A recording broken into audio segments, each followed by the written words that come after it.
Praise the Lord, सबको जय मसीह की।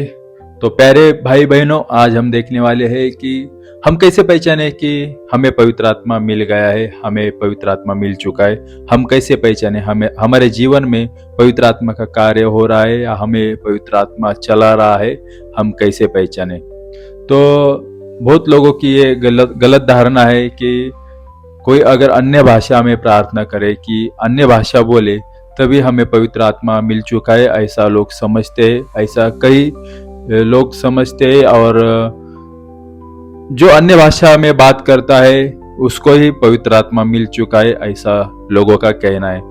तो ये सिर्फ एक चिन्ह है। जो लोग अन्य भाषा में प्रार्थना करते हैं तो वो सिर्फ एक चिन्ह है, लेकिन अन्य भाषा का उपयोग हमें किस तरह करना है, हमें किस लिए करना है, ये बाइबल में इसका जवाब दिया गया है कि हम अन्य भाषा चर्च में अगर बोलेंगे तो उसका अनुवाद करने वाला चर्च में होना चाहिए, तभी हम अन्य भाषा में प्रार्थना कर सकते हैं, अन्य भाषा में बात कर सकते हैं। क्योंकि अगर अनुवाद करने वाला अगर वहां पर नहीं होगा तो पौलुस की पत्री में पौलुस सीधा कह देता है कि अगर अनुवाद करने वाला तुम्हारे बीच में ना हो तो तुम अन्य भाषा का उपयोग ना करें। क्योंकि अगर आप ऐसा करते हो तो दूसरों लोगों को ऐसा लगेगा आप तंत्र मंत्र कर रहे हो, ऐसा पौलुस का कहना है। इसका मतलब ये हुआ कि अन्य भाषा में अगर बात करते हो आप, तो उससे अच्छा सीधा सीधा आपको उसको समझने वाली जो भाषा है उसी के भाषा में अगर हम उसको अच्छी तरह से वचन गहराई से समझाएंगे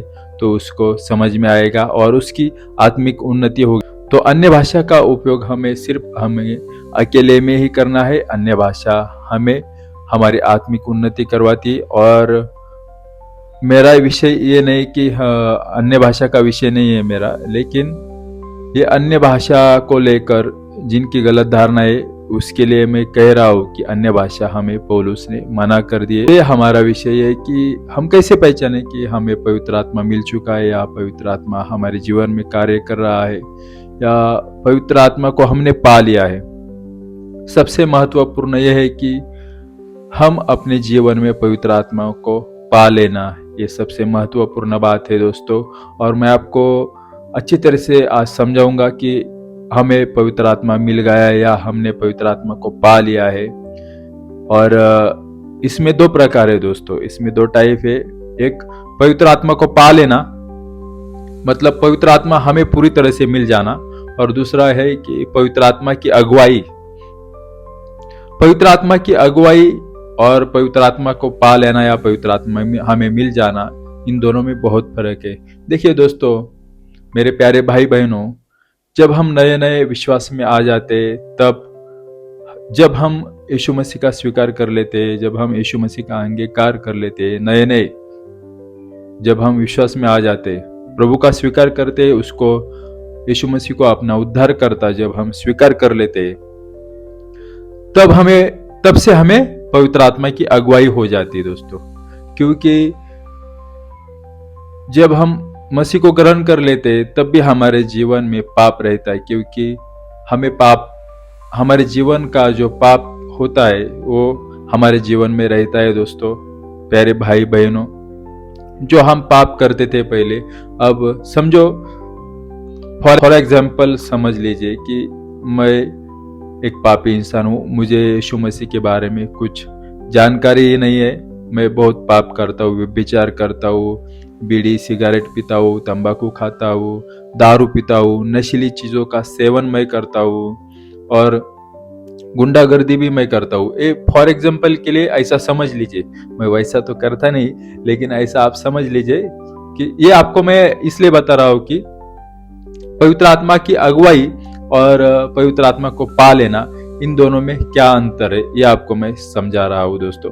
तो समझ ले कि अभी जैसा मैंने बताया, मैं सब जो शैतान की ओर से जो चीजें है वो सब मैं करता हूँ। मैं मतलब कि मैं एक बहुत बुरा इंसान हूँ, ऐसा समझ लीजिए।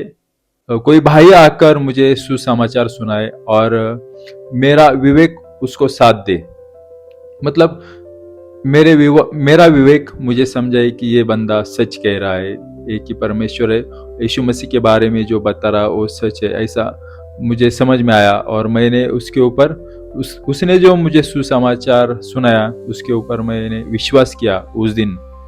और जिस दिन मैं उसके सुसमाचार पर विश्वास करने लगूंगा उसी दिन, मतलब उसी दिन, जिस दिन से मैंने यीशु मसीह पर विश्वास किया उसी दिन से लेकर पवित्र आत्मा मुझे अगुवाई करेगा दोस्तों। सबसे पहले मेरे जीवन की जो सब बुरी बातें हैं वो पवित्र आत्मा छुड़ाने की कोशिश करेगा।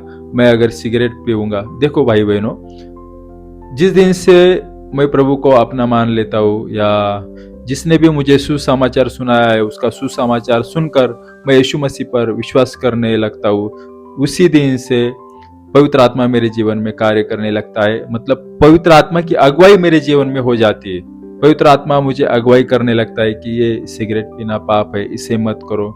लेकिन फिर भी मेरे जीवन में वो पाप रहता है, वो उसको छुड़ाने के लिए पवित्र आत्मा कोशिश करता है, अगुवाई करता है। जैसे मैं शराब पीता हूँ तो पवित्र आत्मा मुझे अगुवाई करेगा कि ये सब अच्छा नहीं है, ये गंदी बात है, शैतान की ओर से। तो मुझे मेरे कॉन्शियंस में पवित्र आत्मा डाल देगा कि ये सब बुरी बात है, ये मत करो। तो ये क्या हुआ, ये पवित्र आत्मा की अगुवाई हुई दोस्तों।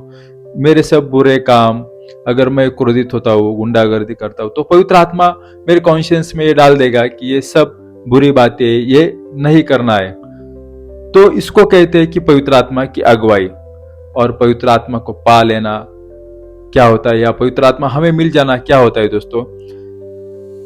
जब से हमने यीशु मसीह का स्वीकार किया, यीशु मसीह के सुसमाचार पर जब से हम विश्वास करने लगते हैं, यीशु मसीह पर हम जब से विश्वास करने लगते हैं ना दोस्तों, तब से हमें पवित्र आत्मा अगुवाई करते रहता है। सब बुरी बातों को हमारे जीवन से छुड़ाने के लिए पवित्र आत्मा कार्य करता है हमारे जीवन में। जब तक कि वो सारी बुरी बातें, सब बुरी बातें हमारे जीवन से पवित्र आत्मा निकाल देता है, हमारे जीवन से वो बाहर कर देता है। और फिर जब हम पूरी तरह से पवित्र आत्मा के अधीन हो जाते हैं ना दोस्तों, तब हमारे अंदर वो सब दुनियावी चीजें नहीं रहती है। जब तक हमारे जो शरीर की अभिलाषा है, ये हमारे जो शरीर की जो लालसा है, उसके ऊपर हम जब तक प्रभुता पा नहीं जाते ना, प्रभुता नहीं करते, तब तक पवित्र आत्मा हमारी अगुवाई करता है दोस्तों। तो जब तक हमारी अगुवाई पवित्र आत्मा करता है, और जब हम पूरी तरह से पवित्र आत्मा को पा लेते हैं, अपने जीवन में पा लेते हैं, हम पवित्र आत्मा के अधीन हो जाते हैं, मतलब हमारे सब शरीर के कामों को, हम जो शरीर की अभिलाषा है, शरीर की लालसा है, उनको हम करते नहीं, क्योंकि हमारे कॉन्शियस में पवित्र आत्मा डाल देता है। और हमें उन सब बुरी बातों से जब हमें पवित्र आत्मा छोड़ा देता है और हम पवित्र आत्मा के जब अधीन हो जाते हैं ना दोस्तों, तो उसे कहता है कि पवित्र आत्मा को पा लेना या पवित्र आत्मा हमें मिल जाना। जब तक हम अपनी आत्मा से हमारे शरीर के कार्यों को पूरी तरह से मार नहीं डालते, तब तक हमें पवित्र आत्मा या हम पवित्र आत्मा के अधीन नहीं। हमको जब पवित्र आत्मा मिल जाता है, अगर हमें पवित्र आत्मा मिल जाता है दोस्तों, तो हम पूरी तरह से हमारे शरीर की अभिलाषाओं को, हमारे शरीर की कामों को, हमारे शरीर की लालसाओं को हम पवित्र आत्मा के द्वारा हम उन सब कामों को मार डालते। तब हमारे ऊपर पवित्र आत्मा की अधीनता रहती है, हम पवित्र आत्मा के अधीन रहते हैं दोस्तों। तो आपको मुझे यही सिखाना था कि पवित्र आत्मा मिल जाना या पवित्र आत्मा की अगुवाई क्या होती है। और जब हमें पवित्र आत्मा मिल जाता है ना दोस्तों, तो पवित्र आत्मा के जो फल है वो हमारे अंदर दिखने लगते हैं दोस्तों। गलाती की पुस्तक 5 और उसका 22, पर आत्मा का फल प्रेम। देखिए दोस्तों, जब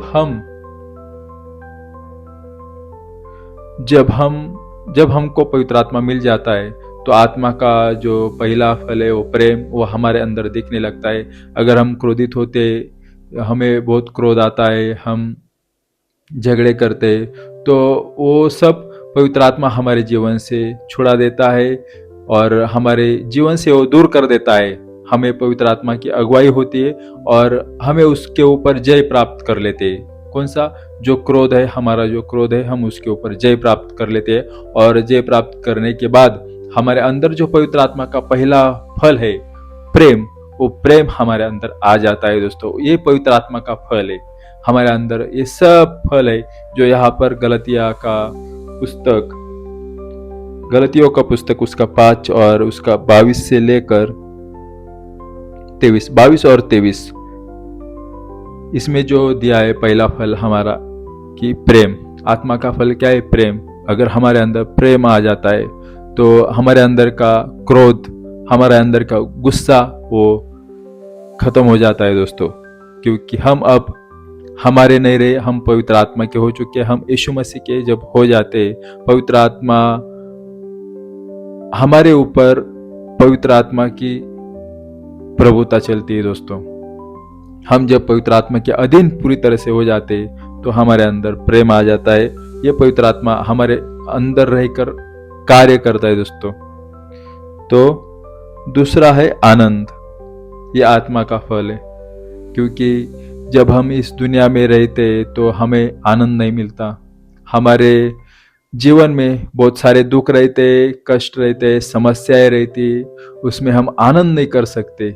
लेकिन जब हम यीशु मसीह को ग्रहण कर लेते तो पवित्र आत्मा हमारे अंदर आ जाता है, हम पवित्र आत्मा की पूरी तरह से अधीन हो जाते, तब वो आनंद हमारे अंदर आता है दोस्तों। क्या? आनंद। आत्मा का दूसरा फल है आनंद, वो हमारे अंदर आ जाता है। और तीसरा है शांति। तो ये दुनिया की कोई भी चीज आपको शांति नहीं दे सकती। कोई अगर शराब पीता होगा तो शराब, मतलब दुनिया में जो शांति मिलती है वो कुछ सेकंडों के लिए, कुछ दिनों के लिए रहती है, लेकिन यीशु मसीह ने हमें हमेशा के लिए शांति दे रखी है। यीशु मसीह की शांति हमारे जीवन में, हमारे हृदय में कार्य करती है दोस्तों। तो ये आत्मा का तीसरा फल है शांति। जब हम पवित्र आत्मा के अधीन हो जाते हैं या पवित्र आत्मा हमें मिल जाता है तो ये पवित्र आत्मा का कार्य हमारे अंदर दिखने लगता है दोस्तों, कि आत्मा का फल शांति। सबसे पहला प्रेम, उसके बाद आनंद, उसके बाद शांति और धीरज। क्या? धीरज ये भी एक आत्मा का फल है। ये धीरज, कृपा और भलाई। धीरज, हमें धीरज रखना पवित्र आत्मा सिखा देता है। या धीरज रखने का ये मतलब हुआ कि हम कोई भी निर्णय फटक से हम निर्णय नहीं लेते, हम यीशु मसीह पर छोड़ देते, पवित्र आत्मा पर छोड़ देते। और जब हम पवित्र आत्मा पर छोड़ देते, हमारा जीवन का जो भी निर्णय हमें लेने का है तो हम वो धीरज से लेते। जब हमारे अंदर पवित्र आत्मा कार्य करता है तो हम तुरंत वो निर्णय नहीं लेते, हम पवित्र आत्मा के ऊपर छोड़ देते। और अगर आप पवित्र आत्मा के ऊपर आपका जो निर्णय है वो छोड़ नहीं देंगे तो वो धीरज का जो फल है वो आपके अंदर कार्य नहीं करेगा दोस्तों। अगर आपको कोई भी निर्णय आपके जीवन का लेने का होगा तो सबसे पहले तो आप प्रार्थना कीजिए दोस्तों। पवित्र आत्मा में होकर आप प्रार्थना करिए और पवित्र आत्मा आपके कॉन्शियंस में डाल देगा कि क्या आपको निर्णय लेना है, क्योंकि आप क्या कर रहे हो, धीरज से काम ले रहे, आप धीरज रख रहे। ये आत्मा का फल है। इसका मतलब ये हुआ कि हम अपने जीवन में जो भी निर्णय लेते हैं दोस्तों तो धीरज से हमें लेना चाहिए और पवित्र आत्मा के ऊपर हमें सौंप देना चाहिए कि हमें कौन सा निर्णय लेना है। जब हम पवित्र आत्मा के ऊपर सौंप देते हैं तो धीरज कार्य करने लगता है। वो जो आत्मा का फल है वो कार्य करने लगता है हमारे जीवन में, और पवित्र आत्मा हमारे कॉन्शियस में डालकर हमें वो क्या निर्णय लेना है वो हमें सिखा देता है। और कृपा एक पवित्र आत्मा का फल है दोस्तों। कृपा, अगर हमारे जीवन में कृपा नहीं रहेगी तो हम अनाथ हो जाएंगे दोस्तों। यीशु मसीह की कृपा अगर हमारे जीवन में, यीशु मसीह कहता है ना कि मेरी कृपा तुझे पूरी है। प्रेज लॉर्ड, परमेश्वर की कृपा हमारे लिए पूरी है। हमें और दूसरों किसी की भी कृपा नहीं चाहिए, सिर्फ यीशु मसीह की कृपा। हमारे कोई भी परिस्थिति में, हमारे जीवन में अगर दुख, समस्या, संकट, तकलीफ जो भी हो दोस्तों, जो भी हो प्यारे भाई बहनों, हमें सिर्फ यीशु मसीह की कृपा ही चाहिए। बस यीशु मसीह की कृपा अगर हमारे जीवन में होगी तो हमारे जीवन की जो मुसीबतें हैं वो हमें कुछ भी नहीं लगेगी दोस्तों। तो वो कहता है कि मेरी कृपा तुम्हें बहुत है। और भलाई, अगर ये एक फल है, आत्मा का फल है। ये जो सब मैं बता रहा हूँ ये सब आत्मा के फल है हमारे जीवन में।